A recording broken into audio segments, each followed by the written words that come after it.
Sakhi of Guru Gobind Singh Ji. Anandpur and Education Center.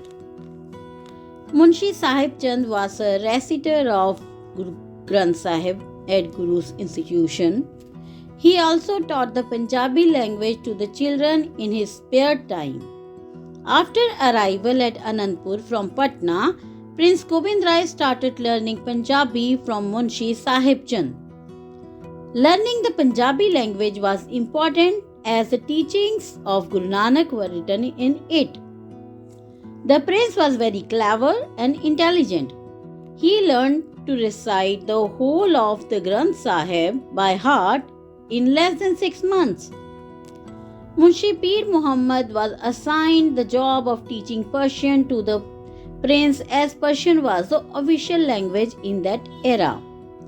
Pandit Kriparam Dutt taught him Sanskrit, Hindi and Brij Bhasha. In time, the Guru became a top scholar of Punjabi, Persian, Sanskrit and Hindi. In 1680 AD, the institutions teaching Sanskrit were closed down by the order of Aurangzeb.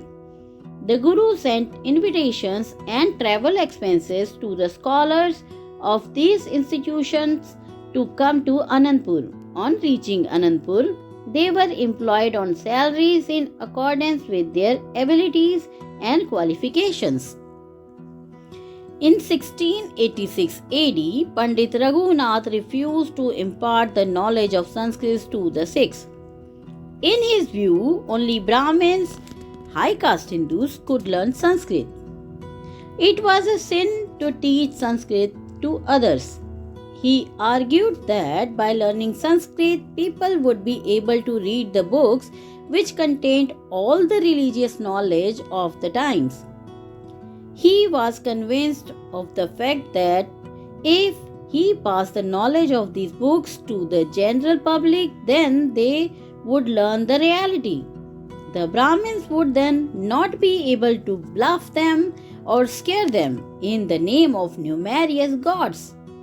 The Guru had gone through all of these books, so he wanted that his Sikh should also know what their ancestors had written. By a thorough reading, the Sikh would gain religious knowledge, then they would discard the baseless rituals. The Guru asked 5 Sikhs to don saffron robes and sent them disguised as Nirmal saints to Kashi to learn Sanskrit. Upon completion of their studies, learning Sanskrit, they returned back to Anandpur and started teaching Sanskrit to Sikhs. By learning Sanskrit, Sikhs got the knowledge written in Vedas and Puranas. The Brahmins lost their respect with them. The truth that Brahmins had kept hidden for generations from the general public was passed to them by the Sikhs.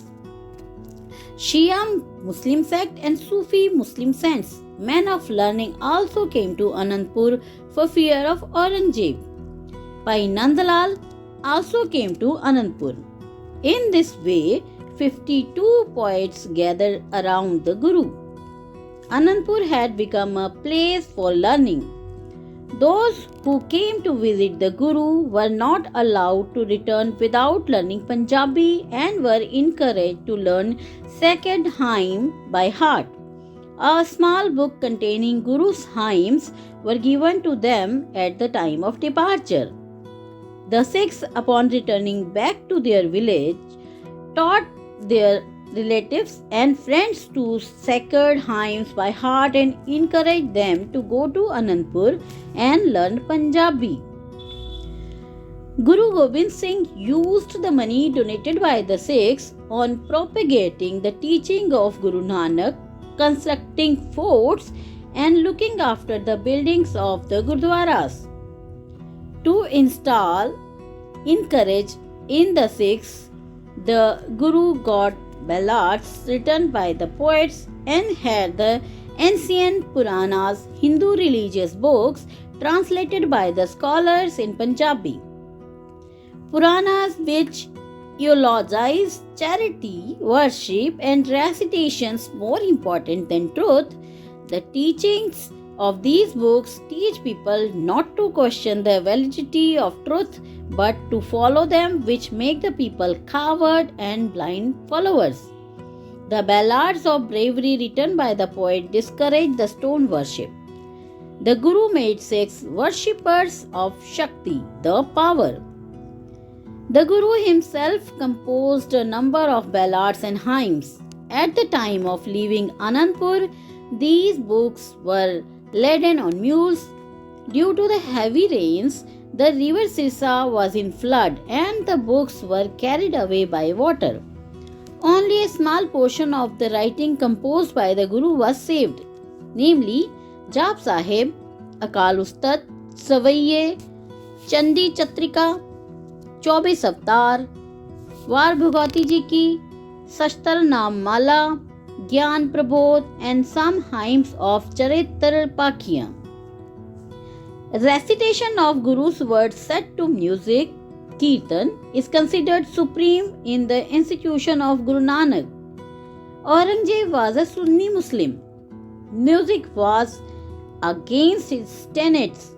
Aurangzeb had banned music in his kingdom in 1670 AD. Rishyan took their abode at Anandpur, where their art was given a place of honor.